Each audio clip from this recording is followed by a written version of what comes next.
उस हेल्प को रिसीव करें। ये डिवाइन हेल्प वचन आपको स्पर्श करे। मेरे हाथ आपको स्पर्श नहीं कर सकते, लेकिन प्रभु का वचन आपको स्पर्श करके आपको आशीषित करेगा। प्रभु का धन्यवाद हो। यूहन्ना उसका 11 अध्याय और उसकी 1 आयत में पढ़ रहा हूँ और उसके बाद 17 आयत से आगे को पढ़ेंगे। यूहन्ना उसका 11वां अध्याय 1 आयत में लिखा है, मरियम और उसकी बहन मार्था के गांव बेतनिया का लाजर नामक का एक मनुष्य बीमार था। मरियम और उसकी बहन मार्था, उनके जीवन में ये दोनों बहनें और एक भाई, ये तीन एक परिवार था और इन तीनों में बहुत प्यार था। लेकिन इनके बीच में दुख आया, बीमारी आई, तकलीफ आई। अब भाई बीमार हो गया और वो दोनों बहनें सहायता के लिए परमेश्वर को पुकारा। उनके पास और कोई और सहारा नहीं, कोई उम्मीद नहीं, उनका कोई माँ बाप नहीं, कोई रिश्तेदार, कोई मददगार नहीं, केवल प्रभु उनका मददगार। और उसका भाई बीमार, जो भाई उनके लिए घर में खाना लेके आता, उनके लिए मदद करता, अपनी बहनों के लिए सब कुछ करता, वो अचानक बीमार और वो बहुत दुखी, वो परेशान हो गए। उनके पास कोई ऑप्शन नहीं था, कोई किसी भी रीति से उनके लिए और चारा नहीं था। जब कभी हम किसी पे होप करते हैं, हमारे परिवार में से सबसे जो जिम्मेदार होता है, खास अगर कभी वो बीमार या तकलीफ में पड़ जाए तो आप क्या करें उस समय? यूहन्ना उसकी 11 उसके 1 आयत में लिखा है कि वो मनुष्य, वो लाजर बीमार, और 17 आयत में लिखा है वहां पहुंचने पर यीशु को ये मालूम हुआ कि लाज़र कब्र में रखे 4 दिन हो चुका है, वो मर गया। वो बीमारी उसे मार दी, वो बीमारी उसे खत्म कर दी। कभी हमारे लाइफ में ऐसा समय आता है कि हम सब कुछ गवा लेते हैं, सब कुछ खत्म हो जाता है, कुछ नहीं बचता। वो बीमारी पहले आई, पहले मौत नहीं आई, पहले बीमारी आई। हर परिवार में शैतान पहले कोई ना कोई चीज लेकर आता है, छीनता है, लड़ाई लेकर आता है, दुख लेकर आता है, बीमारी लेकर आता है। लेकिन उसका एक ही कारण होता है, वो बीमार नहीं करना चाहता, वो आपको छीनना नहीं चाहता, वो आपको अलग रखना नहीं चाहता। ये उसके तरीके होते हैं, लेकिन उसका रीजन है वो आपको मारना चाहता है। वो आपके जीवन को जो प्रभु ने आपको दिया है उसे वो छीनना चाहता है, और वो छीन कर उसे अथाह कोण में ले जाना चाहता है, उसे उस राज्य से अलग करना चाहता है जिस राज्य के लिए प्रभु ने अपना जीवन दिया। उस अनंत काल की ब्लेसिंग के वो रोकने के लिए वो स्ट्रेटेजी बनाते हैं। वो अपनी उनके भाई की मृत्यु पर शांति देने के लिए आए थे। कई सारे लोग शांति देने के लिए आए। आई आपके दुख में लोग आपको शांति देने के लिए आएंगे, 2 बातें आपको कहने के लिए आएंगे। उस दुख में आपके साथ 2-4 समय रो लेंगे, लेकिन उससे आपका कोई लाभ नहीं, उससे आपको कोई भी लाभ नहीं।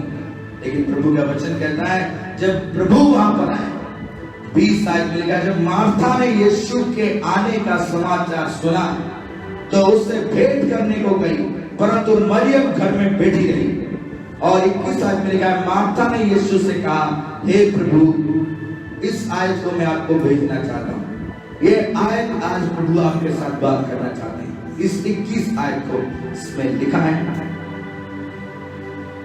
मार्था ने यीशु से कहा। आप भी कह सकते हैं, आज आप मार्था के जगह में हो और यही सेम बात प्रभु से कहें। और ये बात है, उसने कहा, हे प्रभु, यदि तू यहाँ होता तो मेरा भाई कभी कदापि ना होता। अगर प्रभु आज आप होते, मेरे पास होते, तो मैं आज इस कदर ना होता, मेरी जिंदगी लुट ना था, मैं अब लोग के कगार में ना, मैं बीमार ना, आज इस बिस्तर में पड़ा ना होता। अगर प्रभु आज आप मेरे साथ होते, ये आईसीयू में ना होता, कर्जों के दबा हुआ ना होता, परेशानियों में दबा हुआ ना होता, ये अंधकार की शक्तियां मुझे रुलाती हैं, मुझे सताती हैं, मेरे दिल को चीरती हैं, मुझे मारती मुझे मार ना सकते होते अगर आज आप मेरे साथ। आपको ये बात कहना चाहते हैं कि आपको प्रभु की सहायता की जरूरत है।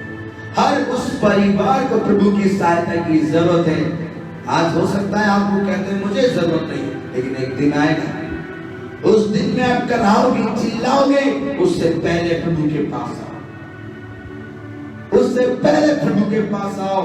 आप सोचते हैं कि ये छोटी सी बात है, इसके लिए क्या करना है, मैं और कहीं चला जाता हूं, कमा लेता हूं, अपनी ऐशप्रस्ती कर लेता हूं, लेकिन प्रभु का दिन आएगा।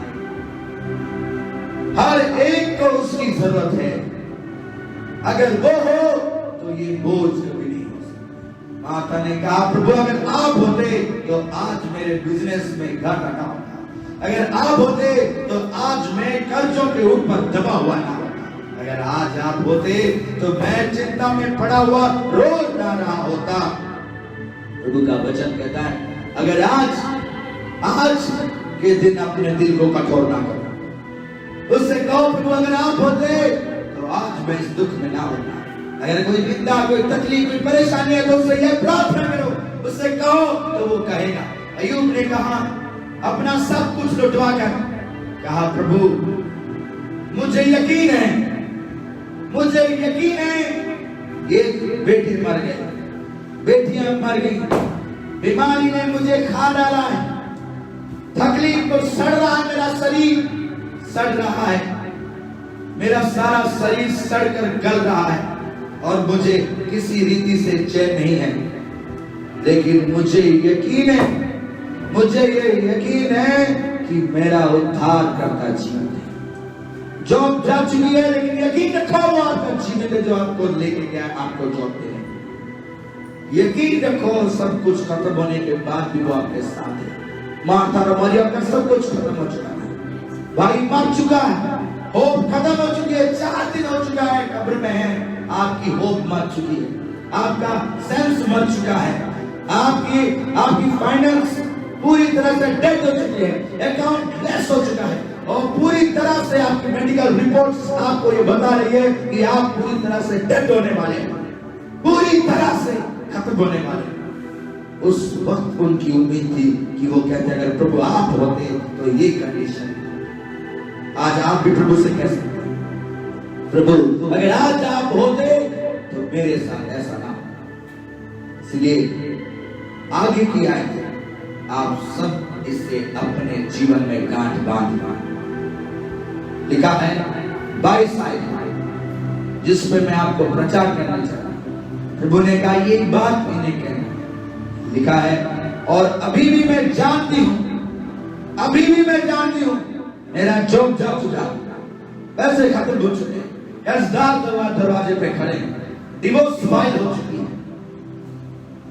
मेरे सारे हड्डियां टूट चुकी और सारे लोग कह रहे हैं अब डिपोर्ट होने वाला है, अब तू जेल जाने वाला है, अब तेरे ऊपर से ये बीमारी कभी खत्म नहीं होने वाली, सारे के सारी चीजें आपके विरुद्ध में हैं। तब भी एक विश्वासी कहता है सब होप जा चुके, लोग आकर सांत्वना देने लगे, कोई बात नहीं, जो हो गया हो गया। उस बीच में भी वो कह रही है बहन अब भी मेरा बेटा जा चुका है, बेटियां जा चुकी हैं, जो धन था वो जा चुका है, भेड़ बकरियां मर चुकी हैं, सारे रिश्तेदार जा चुके हैं, पत्नी भी कोस कर जा चुकी है, सब शरीर जा चुका है, रूप जा चुका है, बस निकल रही है बॉडी से। तब भी कह रहा है अब भी मैं जानती हूं, और अय्यूब भी कहता अब भी मैं जानता हूं कि जो कुछ तू परमेश्वर से मांगेगा परमेश्वर तुझे देगा। हालेलुया। अब भी मैं यकीन करती हूं तुझ पे खुदावन कि जो कुछ मैं तेरे नाम से मांगूंगा तू जरूर मेरे लिए करेगा। अब भी मसीह को मार्था ने कहा अब भी मेरा भाई डेड हो चुका है, मेरी होप जा चुकी है, खत्म हो चुका है, लेकिन मुझे यकीन है तुझ पर, अब भी मुझे यकीन है जो कुछ तू खुदा से मांगेगा वो तुझे जो कुछ में प्रभु आपकी सारी चीजों में इंटरेस्टेड है, प्रभु आपके सारी चीजों के ऊपर इंटरेस्टेड है। वो चिंता करता है उस जो कुछ में आपकी मैरिज लाइफ, उस जो कुछ में आपका छुटकारा, आपकी चंगाई, आपका फाइनेंशियल लेवल है, आपकी फ्यूचर लेवल है, और उस जो कुछ में आज प्रभु आपको सब कुछ देना चाहता है। उस जो कुछ में उस कर्ज भी है जिससे आप छुटकारा चाहते हो, जिससे आप छुटकारा चाहते हो, उस जो कुछ में ये सब कुछ है। अब आज सोचिए कि जो कुछ में आपको क्या चाहिए। आपके इस जो कुछ में प्रभु ने इस वचन में बहुत सुंदर रीति से हमें बताना चाहते हैं। वो जो कुछ भी है, आपके दिमाग में क्या चल रहा है, आपके दिमाग के लिए क्या चाहिए, आपकी हेल्थ के लिए क्या चाहिए, आपके परिवार की फाइनेंशियल लेवल के लिए क्या चाहिए, आपके छुटकारे के लिए क्या चाहिए, जो कुछ भी आज आप सर्च करें। आप जो कुछ चाहते हैं उससे वो आपको देना चाहते हैं। जो कुछ आप उससे चाहते हैं वो आपको देना चाहता है। आज आप अपने परिवार में देखें, प्रभु मुझे ये चाहिए, यकीन करें कि वो आपको देना चाहता है। अपने रिपोर्ट्स खुदा के सामने रखो कि प्रभु ये रिपोर्ट्स मुझे बता रहे हैं कि मैं मरने वाला हूं, लेकिन अब भी मुझे यकीन है तू चाहे तो मुझे जिंदा कर सकता है। मेरा सारा परिवार खत्म हो चुका है, मैं मरने के कगार पर, पूरी तरह से डेड, कहीं से मेरा कर्जा उतरने वाला नहीं है, लेकिन मैं जानता हूं अब भी तू मुझे आशीष दे सकता है। अब भी ये सारी कुछ जब खत्म हो चुका, अपनी खुदा ने, दास ने, अय्यूब ने कहा कि प्रभु मुझे अब भी यकीन है कि मेरा उद्धारकर्ता मुझे चंगा कर सकता है, मेरा उद्धारकर्ता मेरे आशीषों को वापस दे सकता है। आज जो कुछ में प्रभु से ये प्रार्थना करें कि प्रभु जो कुछ इस दुष्ट ने छीन ली है, जो पूरी तरह से खत्म हो चुका है, प्रभु का दास कहता है कि वापस आएगा, वापस आएगा। इस बात पर जब माता ने कहा प्रभु मैं जानती हूं, चाहे मेरा भाई 4 दिन हो चुका है, सड़ चुका है, लोगों के लिए कोई होप नहीं है, लेकिन मैं जानती हूं कि तू कुछ भी मेरे लिए कर सकता है।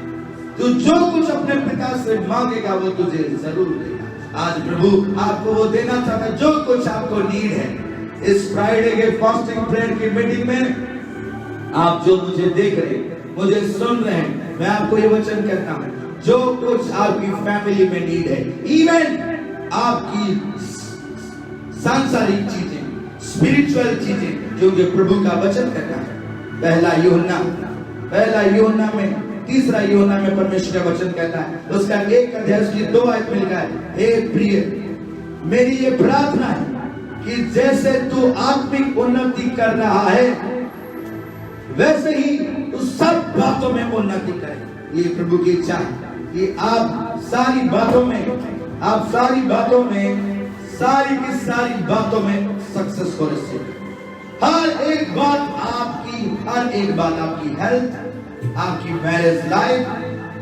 मैरिज लाइफ को, आपके हेल्थ को, आपके फाइनेंस को, आपके आने वाली सारी ब्लेसिंग्स को प्रभु सक्सेस की ओर ले जाना चाहता है। आपको बढ़ाना चाहता है, आपको और देना चाहता है, आपको और देना चाहता है। क्या आप बिलीव करते हैं? प्रभु ने कहा जो कुछ भी तुम मुझसे मांगेगा मैं तेरे लिए करूंगा। उस जो कुछ में आज आप सर्च करें अपने लाइफ में, आपको क्या चाहिए। आपकी जॉब जा चुकी है, आप जॉब मांग सकते हैं। आपको जो भी चाहिए आप खुदा से मांग सकते हैं। आपको जो कुछ भी चाहिए आप उसे मांग सकते हैं। मेरे साथ इस वचन को आप रिपीट कर सकते हैं कि प्रभु मैं आप भी विश्वास करती हूँ कि जो कुछ तो खुदा से मांगेगा तेरे लिए होगा। मैं आप भी विश्वास करती हूँ प्रभु कि मैं तुझसे मांगूंगी तो तू मुझे जरूर देगा, मुझे यकीन है। और प्रभु कहते हैं आत्मिक उन्नति कर रहा है, वैसे ही तू सब बातों में उन्नति कर। भला और चंगा रहे, ये प्रभु की इच्छा है। भला और चंगा रहे, ये प्रभु की इच्छा है। यीशु मसीह के सामर्थ्य नाम से आपके हर एक चीज के, आप जॉब उससे चाहते हैं, प्रभु आपको जॉब देना चाहता है। प्रभु आपको जॉब देना चाहता है। प्रभु आपको ब्लेस करना चाहता है। यीशु मसीह के सामर्थ्य नाम से मैं प्रभु की आत्मा से आपको ये वचन रिलीज करता हूं कि आप इसी वक्त अपने आंखों को बंद करें और आप सोचें प्रेयर में कि मुझे क्या चाहिए।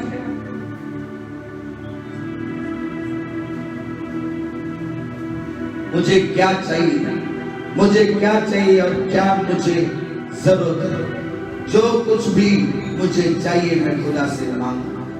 जो कुछ भी, अपनी आंखों को बंद करें और प्रभु से मांगे कि प्रभु मुझे आज ये चाहिए। और वो कह रहा है कि मैं तुझे वो देना चाहता हूं, मैं तुझे वो देना चाहता हूं। रिसीव करे उसे यीशु मसीह के नाम से। प्रभु चाहते हैं हर एक चीज आपकी हेल्थ के लिए, आपके बेटे के लिए, आपके परिवार के लिए, जो कुछ भी आप चाहते हैं इस वचन के दरमियान आज फाइंड आउट करें। प्रभु मेरे रिपोर्ट्स आज ऐसे, मेरी हेल्थ ऐसी है, मेरा फाइनेंस ऐसा है, मैं कर्जों में हूं, लेकिन मैं जानती हूं, मैं जानता हूं कि जो कुछ तू प्रभु से मांगेगा वो तेरे लिए करे। इस वचन के अनुसार उससे कहो प्रभु मैं जानती हूं कि आप मेरे लिए कुछ भी कर सकते हैं, आप मेरे लिए कुछ भी कर सकते हैं। प्रभु से प्रार्थना करें, प्रभु से प्रार्थना करें। इस वचन में देखें वो मर चुका है, आपकी होप जा चुकी है, आपको कहीं होप नहीं है, आपकी हेल्थ जा चुकी है,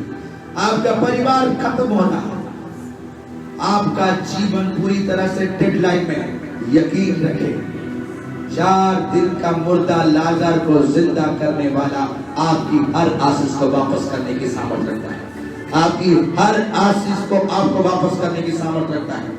यीशु मसीह के सामर्थ्य नाम से आपकी हर आशीष को आपको वापस करने की सामर्थ्य रखता है। प्रभु आपसे प्रेम करते हैं, प्रभु आपसे प्रेम करते हैं। उससे कहें लॉर्ड मेरा बच्चा जो आज कमजोर है, तू इसकी हर चंगाई से वापस करने की सामर्थ्य रखता है। आज चाहे संसार कुछ भी कहे, मैं किस मोड़ में खड़ी हूं, लेकिन प्रभु तू मेरे लिए सब कुछ वापस देने की सामर्थ्य रखता है। प्रभु आज भी इस वचन को आपको देना चाहता है। जो कुछ अभी भी मैं जानती हूं, आप यकीन करें, अब भी जब सारे लोग आपको कहते तू तेरा कुछ नहीं हो सकता, तेरा कुछ नहीं हो सकता, तो पूरी तरह से खत्म हो चुका है। अब भी प्रभु आपको देने की सामर्थ्य रखता है। अब भी आप मुड़ जाओ, अपने आप को पश्चाताप की ओर लाओ, आप पश्चाताप कर अपने हृदय को खुदा के हाथों में सौंप दो।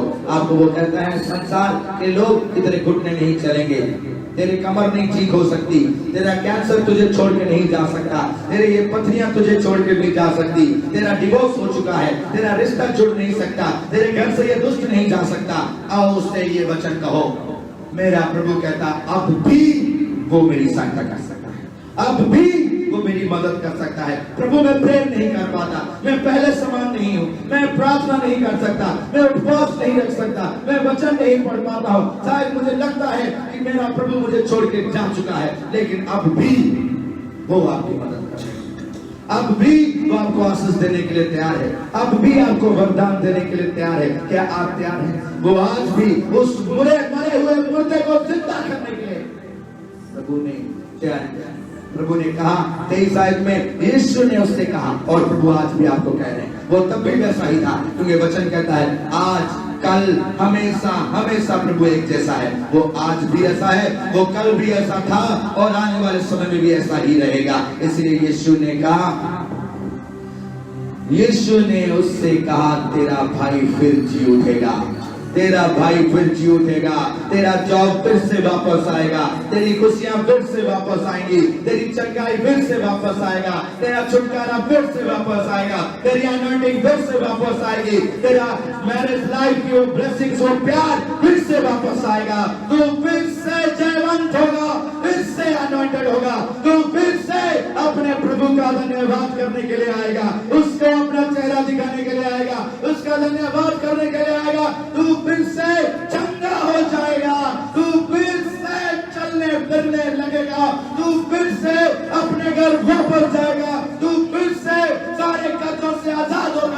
महिमा करेगा।